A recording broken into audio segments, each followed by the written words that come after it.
ভবানীপুর কেন্দ্রে তৃণমূল কংগ্রেসের জেতার যে 1% চান্সও বাকি ছিল, সেটা কি আজকের পর পুরোপুরি ফিনিশ হয়ে গেল? না, কোনো আবেগের জায়গা থেকে বলছি না। দেখুন, ভবানীপুর সিট যে এমনিতেই টলমল করছিল সেটা আগেই বোঝা গিয়েছিল। প্রথমে এসআইআর এর ধাক্কা, তারপর অ্যাডজুডিকেশনের ধাক্কা এতটাই সেখানে প্রবল হয়ে গিয়েছিল যে খোদ মমতা বন্দ্যোপাধ্যায় ভবানীপুর কেন্দ্র ভোট ঘোষণা হয়ে যাওয়ার 10 দিন পরেও ছাড়তে পারছিলেন না। একদম গ্রুপ স্তরের যারা, তৃণমূল স্তরের যারা কর্মী আছে, বুথ স্তরের কর্মী আছে, তাদের নিয়ে তিনি পড়ে থাকছিলেন। তারপর যখন ফাইনালি বুঝলেন যে তিনি ভবানীপুরে আটকে পড়ছেন, গোটা রাজ্যটা না ঘুরলে তিনি এমনিই হেরে যাচ্ছেন 2026-এর নির্বাচন, 10 দিন 12 দিন বাদে কোনো রকমে বেরোলেন। কিন্তু সেখানে একের পর এক হেভিওয়েট নেতাকে আটকে রেখে গিয়েছিলেন। কিন্তু সেই জায়গাটা আরও টলমলে হয়ে গেল যখন শুভেন্দু অধিকারী সেখানে প্রার্থী ঘোষণা হয়ে গেল। আর আজকে শুভেন্দু অধিকারী যেটা করলেন, সেই জায়গা থেকে বলা যেতে পারে যে এই সমস্ত এফেক্টকে ছাপিয়ে গেল ভবানীপুরের ডেস্টিনেশন, ভবানীপুরের ডেস্টিনি, সমস্ত কিছু ডান অ্যান্ড ডাস্টেড। কেন বলছি? আমি চারখানা মেন ক্রুশিয়াল পয়েন্ট বলবো, সেখানেই আপনারা বুঝতে পারবেন। নাম্বার 1 যে পয়েন্টটা হচ্ছে, সেটা হচ্ছে আজকে ভবানীপুরের নমিনেশন ফাইল করলেন শুভেন্দু অধিকারী এবং সেখানে হাজির রইলেন কে? খোদ কেন্দ্রীয় স্বরাষ্ট্রমন্ত্রী অমিত শাহজি কারোর নমিনেশনে উপস্থিত থাকছেন পশ্চিমবঙ্গে বা অন্য যে কোনো রাজ্যের ক্ষেত্রে কটা ইনসিডেন্ট এরকম দেখেছেন বলুন তো?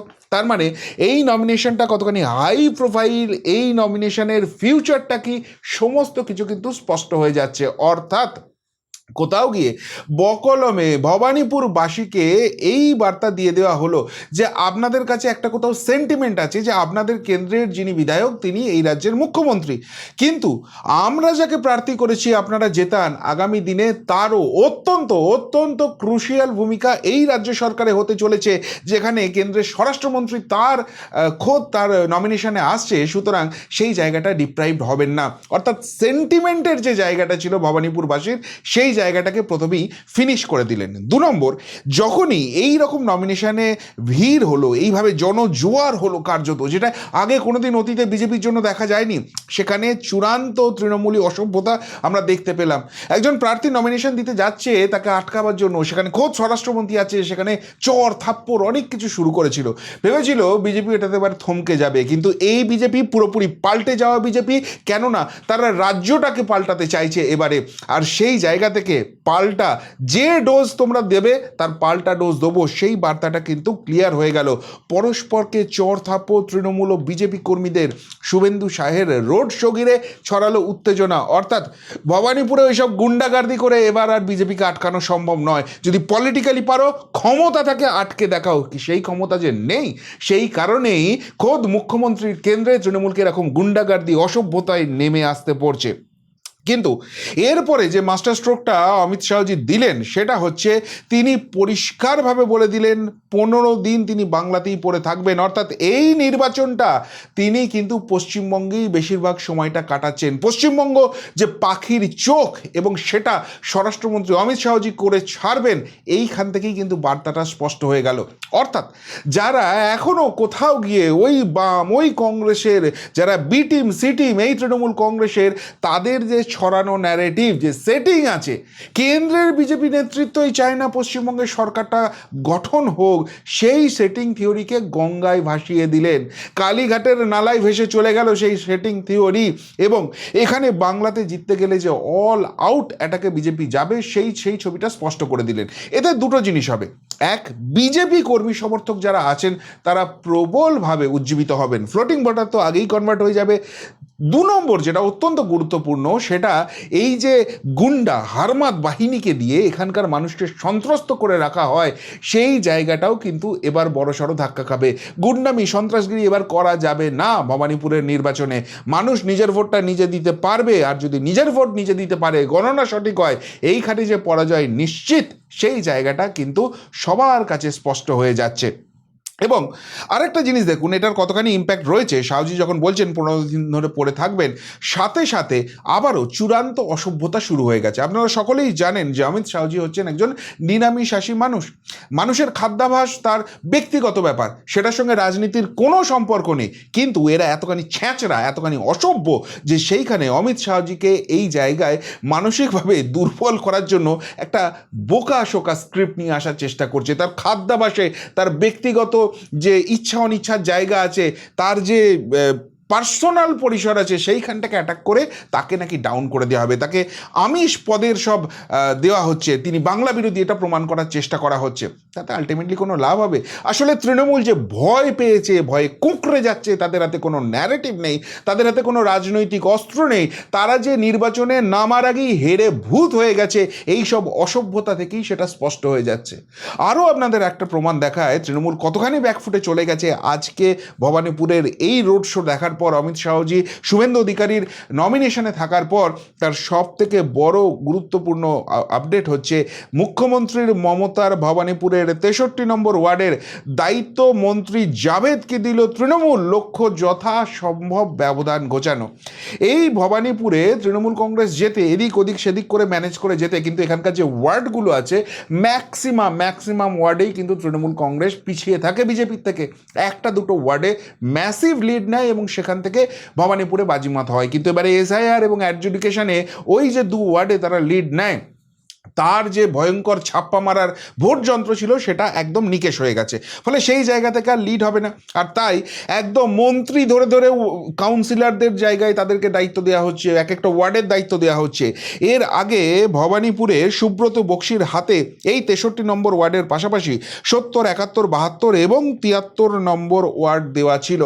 এখন সুব্রত বক্সি, যিনি এই ধরনের ইলেকট্রাল পলিটিক্স থেকে অনেকটা দূরে সরে এসছেন, তিনি আবার রাজ্য সভাপতি তৃণমূল কংগ্রেসের, তাকে পুরোপুরি দায়িত্ব দেওয়া হয়েছিল এগুলোকে মনিটর করা। কিন্তু সেই করতে গিয়ে সুব্রতবাবু কি বুঝতে পারছেন যে এবার আর দিদিমণিকে লিড দেওয়া সম্ভব হবে না, আর সেই জন্য তার হাত থেকে এই 63 নম্বর ওয়ার্ড নিয়ে নিতে হচ্ছে এবং আরেকজন মন্ত্রীকে নিয়ে এসে, গুরুত্বপূর্ণ নেতাকে নিয়ে এসে সেই দায়িত্ব দিতে হচ্ছে। কতখানি ভীত কম্পিত হলে খোদ মুখ্যমন্ত্রীর বিধানসভায় এত কিছুর ব্যবস্থা করতে হয় তৃণমূল কংগ্রেসকে, একবার বুঝতে পারছেন? এবার আরেকটা কথাও মাথায় রাখুন, হতে পারে যে সুব্রত বক্সি একা দায়িত্ব ছিল না, সুব্রত বক্সির হাতেও সব ওয়ার্ড দেওয়া ছিল না, ফিরহাদ হাকিমকে 74, 77 এবং 82 নম্বর ওয়ার্ড দেওয়া ছিল। তার মানে বেছে মেছে এবার ভবানীপুরে মুসলিম নেতা যারা রয়েছেন, মুসলিম মন্ত্রী যারা রয়েছেন, যারা দাপুটে বিধায়ক, একদম শীর্ষস্তরের নেতৃত্ব, তাদেরকে এক একটা ওয়ার্ড ধরে ধরে মমতা ব্যানার্জিকে দায়িত্ব দিতে হচ্ছে। ইকুয়েশনটা কোথায় চলে গেছে বুঝতে পারছেন? ভবানীপুর যে এদের হাতের বাইরের গেম, এই সব ছবি থেকেই স্পষ্ট হয়ে যাচ্ছে। এবং তার থেকেও মজার কথা, জাভেদ খান দায়িত্ব পেয়েছেন, খুব ভালো কথা, কসবার নেতা, সেখানে এসে তিনি করবেন কাজ, কিন্তু তিনি নিজের মুখে বলতে পারছেন না তিনি দায়িত্ব পেয়েছেন। বলছেন আমাকে দেখভালের কথা বলা হয়েছে। দেখভাল কথাটার মানে কি? মানেই তো তাকে দায়িত্ব দেওয়া হয়েছে। অর্থাৎ জাভেদ খান দায়িত্ব পাওয়ার সাথে সাথেই বুঝে গেছেন যে এই ভবানীপুরে এবার আর দাদাগিরি চলবে না, এবার আর ওই ভোট বাড়ানোর কথা ছেড়ে দাও, এখানে অনেক পিছিয়ে যেতে হবে। ফলে কসবা তার নিজের এলাকা, সেখানে হয়তো তিনি জিততে পারেন, কিন্তু এখানে দিতে পারবেন না, পলিটিক্যালি অনেকটা পিছিয়ে পড়বেন। সেই কারণে দায়িত্ব পেয়েছেন, এই কথাটা অফিসিয়ালি তিনি বলতে পারছেন না। এতখানি ভয়, এতখানি আতঙ্ক ঘিরে ধরেছে। আরে মুখ্যমন্ত্রীর কেন্দ্র, তোমাদের অনেক কনফিডেন্ট থাকবে তো? কোনো কনফিডেন্সের বালাই নেই। এবং এই কারণেই বলছি যে এদের যে জেতার 1% চান্স ছিল, সেটা এরাই বুঝে যাচ্ছে হাতের বাইরে চলে যাচ্ছে। কেন এই ঘটনাটা ঘটছে? আসলে এই ঘটনাটা ঘটছে তার কারণ হচ্ছে নমিনেশন ফাইলের আগে শুভেন্দু অধিকারী 4খানা মেগা ধামাকা দিয়ে দিয়েছেন, যে ধামাকার উত্তর তৃণমূল কংগ্রেস কোনো রকম কিছু খুঁজে পাচ্ছে না। এবং একটা একটা করে ভোট ব্যাংক কিভাবে তৃণমূলের হাতের বাইরে চলে আসবে এবং সেটা শুভেন্দু অধিকারীর পরে ভোট করবে, আপনারা একটু পরেই বুঝতে পেরে যাবেন। আমি এক এক করে দেখাচ্ছি। গোটা রাজ্যের জন্য একটা ইশতেহারের জায়গা তৈরি হবে, সংকল্পপত্র, আপনারা অনেকেই ইশতেহার কথায় রেগে যাচ্ছেন, সংকল্পপত্র তৈরি হবে। তো ভবানীপুরের জন্য শুভেন্দু অধিকারী একটা স্পেশাল এই সংকল্পপত্র তৈরি করেছেন। সেখানে তিনি 4 দফা কথা বলেছেন, যেটা তিনি যদি ভবানীপুর থেকে নির্বাচিত হন সেখানকার মানুষের জন্য করবেন। কি কথা বলেছেন? মারাত্মক কথা বলেছেন। এবং এখানেই সমস্ত ভোট ইকুয়েশন চেঞ্জ হয়ে যাচ্ছে। কিভাবে? প্রথমেই যে জায়গাটা তিনি অত্যন্ত গুরুত্ব দিয়েছেন সেটা হচ্ছে সমস্ত সরকারি হাসপাতাল দালাল মুক্ত করে ও উন্নত মানের স্বাস্থ্য পরিষেবা সুনিশ্চিত করা। যারা কলকাতায় চিকিৎসা করাতে আসেন বা অন্য জায়গাতেও যান তারা খুব ভালো করে জানেন সরকারি স্বাস্থ্য পরিষেবায় আজকে দালাল রাজ কি ভয়ঙ্কর জায়গায় চলে গেছে। এবং এটা শুধু বিরোধীদের কথা নয়, এটা শাসক দলের হেভিওয়েট নেতা মন্ত্রী তারাও এটার শিকার হয়েছেন এবং ক্ষোভে ফেটে পড়েছেন। কিন্তু এতটাই দালাল রাজ হয়ে গেছে সেখানে কেউ কিছু করতে পারছে না। আসলে সব জায়গায় 25-75-এর ভাগ আছে, তো সেই জায়গাটা কিন্তু একদম চেঞ্জ করে দেওয়া হবে। আর দালাল রাজ মুক্ত হসপিটাল পরিষেবা যদি হয়ে যায়, সাধারণ মানুষ যারা একদম প্রান্তিক মানুষ তারা সেই জায়গাটায় কতখানি ফেসিলিটি পাবেন। এই দালাল রাজের জন্য তাদের জীবন আজকে কোন জায়গায় হয়ে আছে। ফলে এই ভোটটা কিন্তু ট্রান্সফার হবে বিজেপির দিকে এবং উন্নত স্বাস্থ্য পরিষেবা। আজকে যে কোনো হাসপাতালে শুধু নীল সাদা রং করা বিল্ডিং হয়ে গেছে, সেখানে কোনো পরিষেবা নেই। সত্যি সত্যিই পরিষেবা পেতে হলে আজকে ওই বিজেপি শাসিত রাজ্যগুলোতেই যেতে হয়। সেই জায়গাটা পশ্চিমবঙ্গে হবে এবং সেটা এই ভবানীপুরের যেখানে যেখানে আছে সেই জায়গাটায় শুভেন্দু অধিকারী এস্টাবলিশ করবেন বলে দিয়েছেন। তিনি বলছেন প্রতিটি ঘরে নলবাহিত পরিশ্রুত পানীয় জল হবে। ভাবতে পারছেন মুখ্যমন্ত্রীর নিজের কেন্দ্র, সেখানে আজও সবার ঘরে নলবাহিত পরিশ্রুত জল পৌঁছয় না, যেটা তার বিপক্ষে যিনি দাঁড়াচ্ছেন তিনি প্রতিশ্রুতি দিচ্ছেন। এটা নিশ্চিতভাবে সেখানকার যারা একদম প্রান্তিক স্থানীয় মানুষ আছে তারা এটা নিয়ে ভাববেন। প্রতিটি ওয়ার্ডে রাস্তাঘাটের বেহাল দশা ঘুচিয়ে উন্নত ও মসৃণ সড়ক পরিকাঠামো নির্মাণ হবে। গত 15 বছর ধরে এখান থেকে জিতে তিনি মুখ্যমন্ত্রী হয়ে আছেন। তার আগেও দীর্ঘদিন এই অঞ্চল থেকে ডিভিডেন্ড দিয়েছে, তিনি সাংসদ হয়েছেন, কেন্দ্রে মন্ত্রী হয়েছেন, কিন্তু এই এলাকার রাস্তাঘাট উন্নয়ন কিচ্ছু করতে পারেনি। আজও ভবানীপুরে গেলে ঠক্কর খেয়ে পড়তে হয়, বোঝা যায় না এটা কোথায় আছি। সুতরাং সেই জায়গাটাতেও কিন্তু বলেছেন, অর্থাৎ স্থানীয় পরিষেবা একদম চরম জায়গায় যাবে। এবং সব থেকে গুরুত্বপূর্ণ অত্যাধুনিক জল নিকাশি ব্যবস্থা করা, বর্ষায় জল জমা এবং বিদ্যুৎপৃষ্ট হয়ে ভয়ের চিরস্থায়ী অবসান করা। এই জিনিসটা যে কতখানি দরকার ভবানীপুরবাসীকে গিয়ে, যে কোনো মানুষকে গিয়ে জিজ্ঞেস করুন, যারা অনেক কিছু পেয়েছে তারাও এই কথাটা নিয়ে কথা বলবেন। যে কারণে ফিরহাদ হাকিম কদিন আগে যখন ওখানে প্রচারে গিয়েছিলেন, স্থানীয় মানুষ তারা করেছিল, আর তাদেরকে পরিষেবা দেওয়ার বদলে ওই তৃণমূলী গুন্ডা যারা আছে তারা গিয়ে দাদাগিরি করে মুখ বন্ধ করার চেষ্টা করেছিল। ফলে এখানকার যে স্থানীয় ভোট রয়েছে, এখানকার যে একদম প্রান্তিক মানুষের ভোট রয়েছে, তাদেরকে যে জায়গাটা শুভেন্দু অধিকারী উপহার দিতে চাইছেন, সেই জায়গাটা থেকে একটা বড় অংশের ভোট ওই জায়গা থেকে সুইচ হবে এবং সেটা ডিরেক্টলি তৃণমূলের ভোট বাক্স ভাঙবে। সুতরাং এটা গেল নাম্বার 1 ধামাকা দিয়েছেন শুভেন্দু অধিকারী। নাম্বার 2 কি বলেছেন? নাম্বার 2 যেটা বলেছেন সেটা আরও ভয়ঙ্কর করেছেন এবং তৃণমূলের ভোট ব্যাংক এখানে কার্যত ধরাশায়ী হয়ে যাচ্ছে। তিনি যেটা বলছেন যে সুদৃঢ় আইন শৃঙ্খলা ও নিরাপত্তা ব্যবস্থা, এবং সেখানে বলছেন রাজনৈতিক প্রভাবমুক্ত পুলিশ প্রশাসন ও মহিলাদের জন্য 24 ঘন্টা 100% সুরক্ষিত পরিবেশ সুনিশ্চিত করা। এখানকার মানুষজন জানেন যে মহিলাদের কি অবস্থা রয়েছে। কসবা ল কলেজ থেকে শুরু করে আরজিকর কাণ্ড আর নতুন করে বলার কোনো জায়গা নেই, কিন্তু তার পাশাপাশি সাধারণ মানুষ যারা কাজ করে রাত্রিবেলায় বাড়ি ফিরছেন তারাও কি সুরক্ষিত আছেন? সেই সব ঘটনার এই জায়গাটায় কিন্তু অবসান ঘটবে। রাতের পার্কিংয়ের নামে অবৈধ তোলাবাজি ও সিন্ডিকেট রাজের সম্পূর্ণ অবসান। গয়নার দোকানে সশস্ত্র হামলার মতো ঘটনা রুখে ব্যবসায়ীদের জন্য তোলাবাজি মুক্ত ও ভয় মুক্ত একটি নির্বিঘ্ন ব্যবসার পরিবেশ সুনিশ্চিতকরণ। এই ভবানীপুরে একটা বিপুল সংখ্যক মানুষ রয়েছেন যারা পেশায় ব্যবসায়ী এবং তাদের ভোট সিকিওর হয়ে গেল। কিন্তু যে কোনো অবৈধ নির্মাণ কাজ কঠোর হস্তে দমন ও সম্পূর্ণভাবে বন্ধ করার সুনিশ্চিত পদক্ষেপ, জোরপূর্বক সম্পত্তি হস্তান্তর বা জবরদখল করার মতো অরাজকতার অবসান ঘটিয়ে প্রকৃত আইনের শাসন প্রতিষ্ঠা করা। অর্থাৎ এখানে ওই যে শোনা যায় বাণিজ্য পরিবার তাদের 35টা প্লটের ব্যাপার, যেটা গণশক্তি প্রকাশ করে দিয়েছে, আজ অবধি যাদের বিরুদ্ধে কোনো রকম কোনো মামলা করতে পারেনি, সেই জায়গাটায় টোকা দিয়েছেন। এখন এরা ক্ষমতার বলে যাদের সম্পত্তিটা কেড়ে নিয়েছেন তারা কতখানি অবস্থায়, কঠিন অবস্থায় রয়েছেন। এখান থেকে পরিত্রাণ পাওয়ার একমাত্র জায়গা হচ্ছে বিজেপিকে আনা। সুতরাং ওই ভোট ব্যাংকটা কীভাবে সুইচ হবে বুঝতে পারছেন। প্রত্যেকটা জায়গায় ছোট ছোট সেন্টিমেন্টে ধরেছেন। এবং এরপর যে জায়গাটা করেছেন সেটা হচ্ছে আমাদের সো কল্ড যারা একটু পলিশড বাঙালি তাদের জন্য, এই বাঙালি অস্মিতা অনেক কথা এরা বলেছিল না বড় বড় ভোটের আগে, তো সেই বাঙালি অস্মিতা নিয়ে যারা আবার একটু ভাবনা চিন্তা করেন, যারা ভাবেন আমাদের একটু বেশ হোয়াইট কলার জব আছে, আমরা বেশ শিক্ষিত টিক্ষিত, সেই ভোটটা এবার আসার মতো জায়গা রয়েছে। কেননা প্রকৃত বাঙালি অস্মিতার জায়গা শুভেন্দু অধিকারী তুলে ধরেছেন। তিনি বলছেন আদি গঙ্গার পূর্ণাঙ্গ সংস্কার সাধন করে তাকে পুনরায় পবিত্র ও ঘাটগুলিকে স্নানের উপযুক্ত করে তোলা, দেশনায়ক নেতাজি সুভাষচন্দ্র বসু এবং ভারত কেশরী ডক্টর শ্যামাপ্রসাদ মুখোপাধ্যায়ের বাড়িসহ মঠ, মন্দির, গুরুদ্বারা, শিশু উদ্যান ও অন্যান্য সাংস্কৃতিক কেন্দ্রের উন্নয়ন, সেগুলিকে রাজনীতিমুক্ত রাখা এবং পারিপার্শ্বিক পরিবেশের উন্নয়ন করা, এবং সবথেকে গুরুত্বপূর্ণ যেটা, কালীঘাটের কুমোর, ঐতিহ্যবাহী মৃৎশিল্পী এবং বিখ্যাত পট শিল্পের জন্য বিশেষ সরকারি সাহায্য প্রদান করা।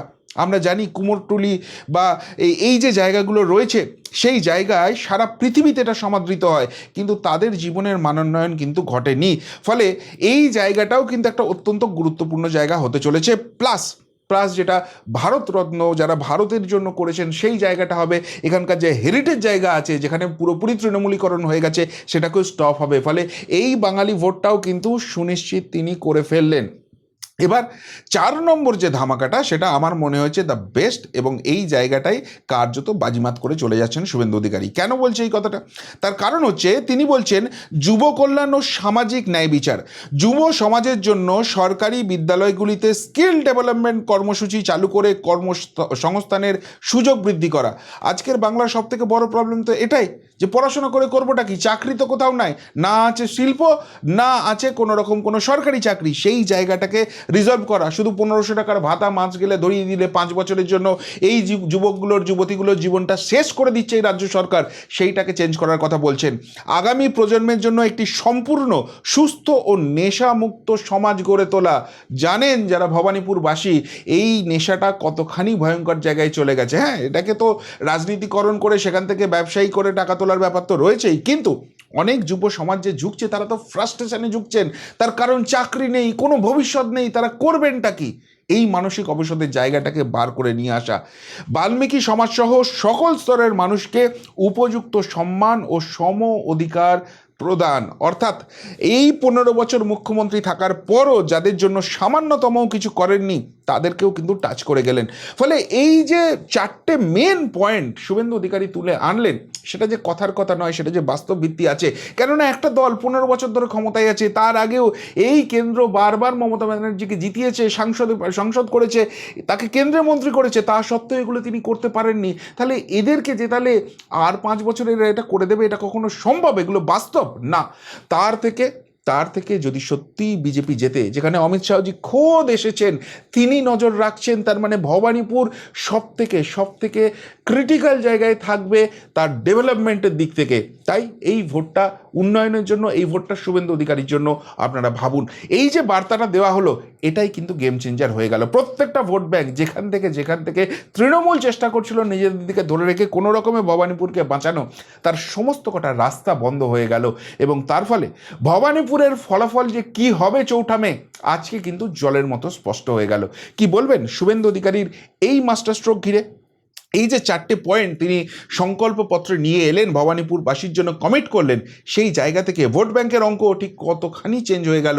কি কারণে জাভেদ খানের মতো নেতাকে উড়িয়ে নিয়ে এসে এখানে দায়িত্ব দিতে হলো, এবং কি কারণে ভবানীপুরে গন্ডগোল করতে হচ্ছে, মারামারি করতে হচ্ছে নমিনেশনের সময়ে, যাতে করে বিজেপিকে আটকানো যায়। আর উন্নয়নের কথা বলে 300 বছরের উন্নয়ন করে ফেলেছি বলে এই কেন্দ্র থেকে জেতার মতো জায়গা থাকছে না। সেই জায়গাটা আপনারাই কিন্তু কমেন্ট বক্সে কমেন্ট করে জানাবেন। এখনকার মতো এখানেই শেষ করলাম। ফেরত আসছি নতুন প্রতিবেদন নিয়ে খুব তাড়াতাড়ি। ভালো থাকবেন, সাথে থাকবেন, পাশে থাকবেন। নমস্কার।